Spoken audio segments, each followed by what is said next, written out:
Good afternoon, ladies and gentlemen. My name is Lieutenant Commander Mike Scala, call sign Longshot, and on behalf of the United States Navy and Strike Fighter Squadron 106, we are proud to present the Rhino Demo Team.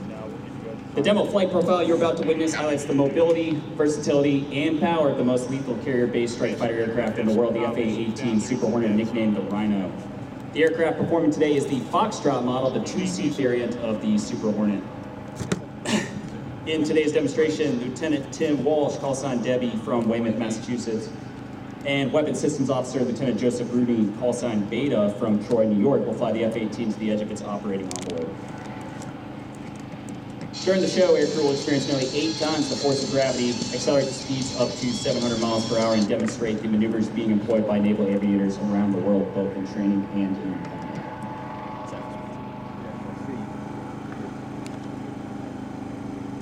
Boss, whenever you're ready. You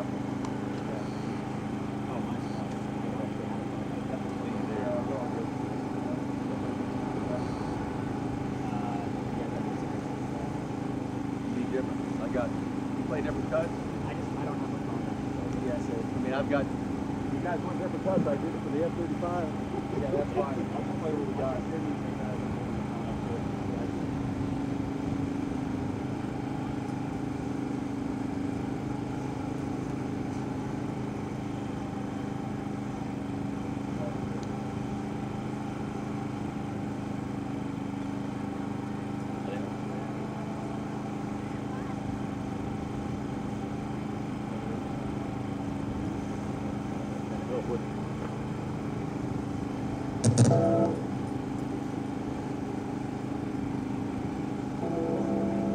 Yeah, you're good. All yours. I've already given it to him.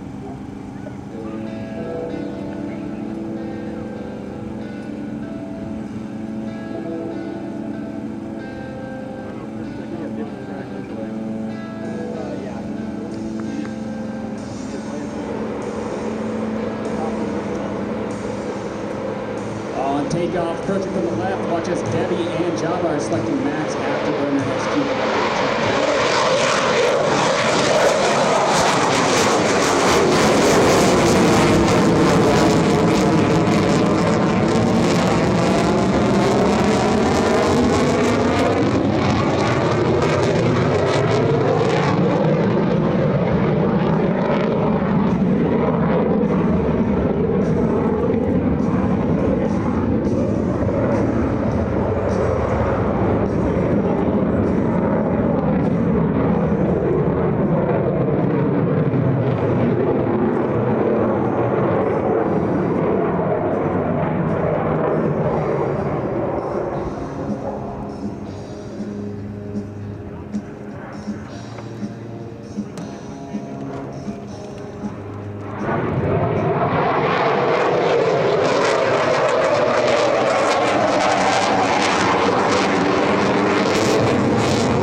Speeds and high angles of attack. Watch as they execute a max performance loop away from the crowd and then command the nose through 540 degrees of turn, all while remaining parallel to the ground.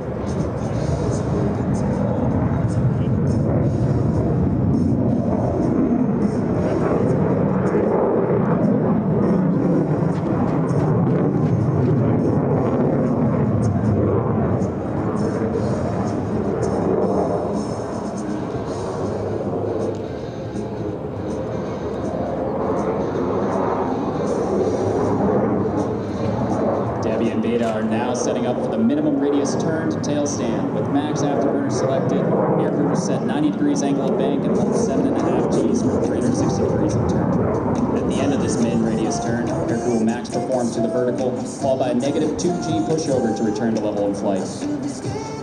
Ladies and gentlemen, from the left, the Super Hornet main radius turn.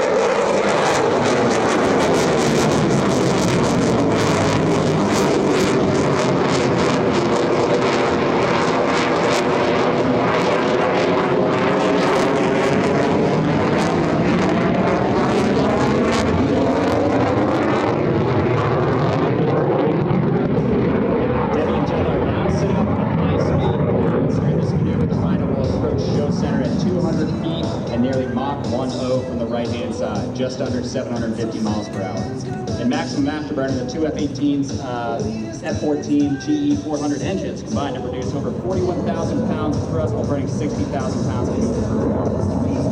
Let's check in with Debbie and Bate on the radio.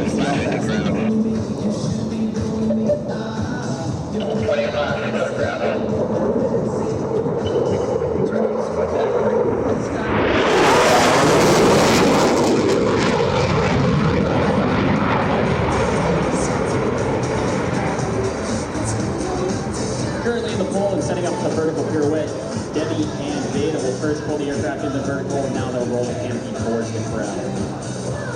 Following a negative G push to wings level, aircrew will use the F-18's two digital flight control computers to rotate back to bullseye nose low, all while keeping their canopy pinned to the crowd. This ability to rapidly swap nose and tail positions gives the Super Hornet a distinct advantage in the air-to-air arena of the dogfight. Ladies and gentlemen, from the left, the F-18 vertical pirouette.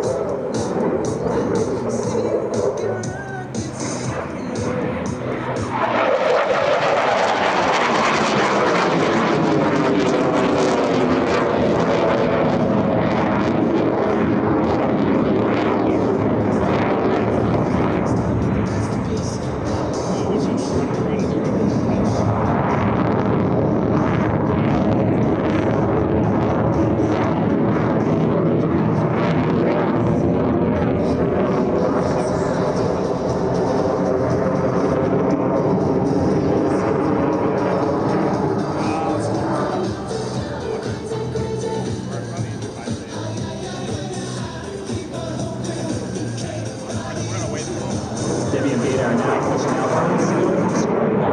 As the Super Hornet approaches show center at 50 miles per hour, Debbie will rapidly reposition the nose 4 times, flying a distinct square path through the sky. Ladies and gentlemen, from the left, the square loop.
Debbie and Beta push outbound.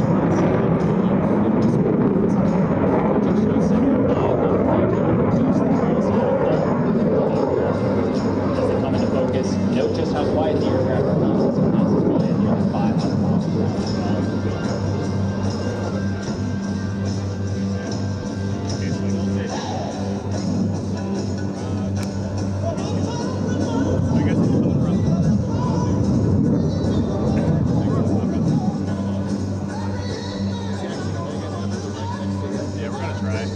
Ladies and gentlemen, from the right, the Super Hornet inverted whisper pass.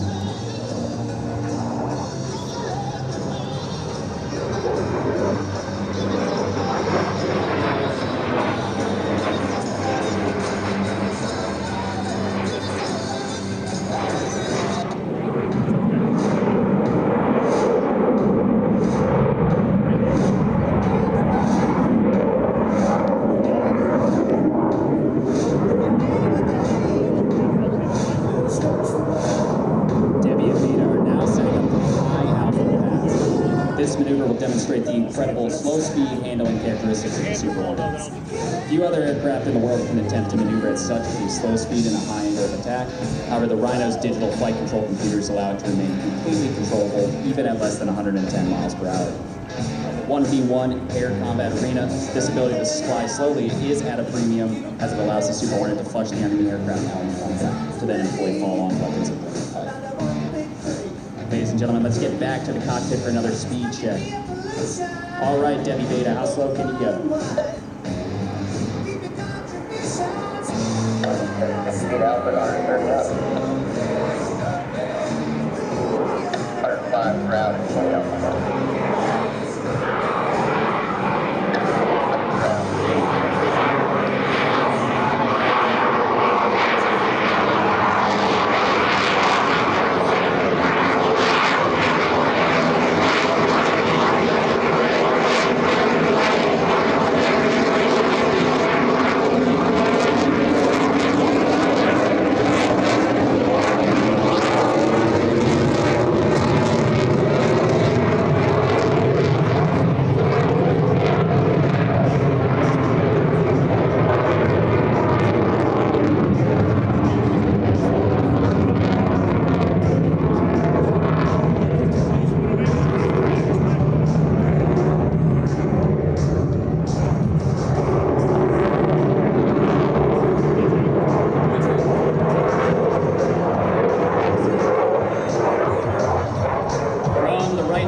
The Rhino Demonstration Team.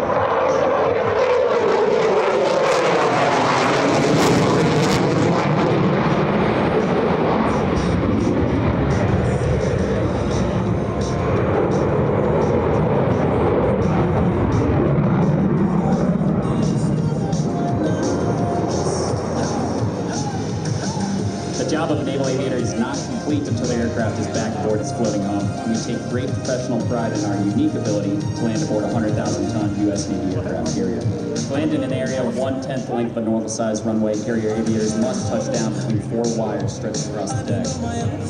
To do this, we use an optical landing system, commonly referred to as the ball. During the final portion of the approach, aircrew and landing signal officers, known as paddles, work together to get the aircraft safely aboard. Let's listen in on this final approach. Our final radio check. Gotta get you loud and clear. Loud and clear, back up. I've got you working 25/10, right down the angle. 206, clear ball, for the ball. 206, run a ball, 5.6, Walsh. Run ball, I thought so, working range. Here's that line, I thought so. That's that line, working high, bring down.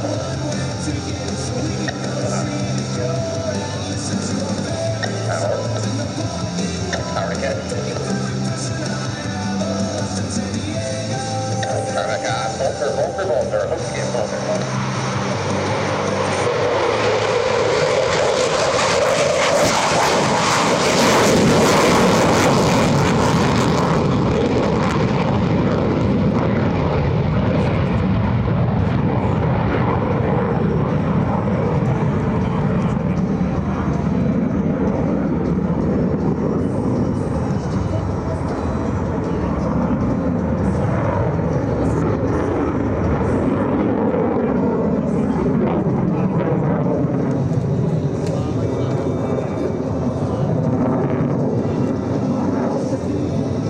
Ladies and gentlemen, get your cameras ready. Debbie and Beta are now setting up for their photo pass. The aircraft will pass show center at a 90-degree angle with a bank at about 200 feet and in maximum aperture.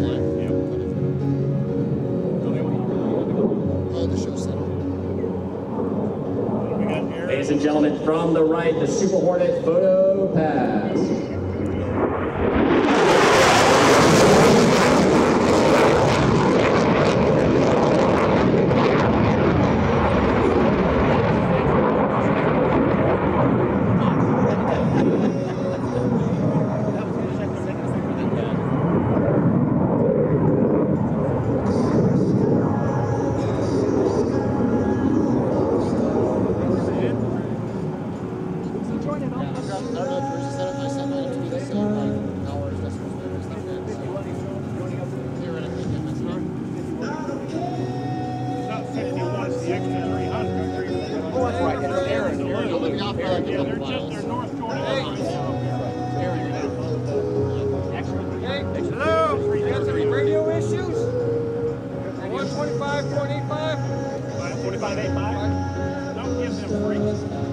He said it to us.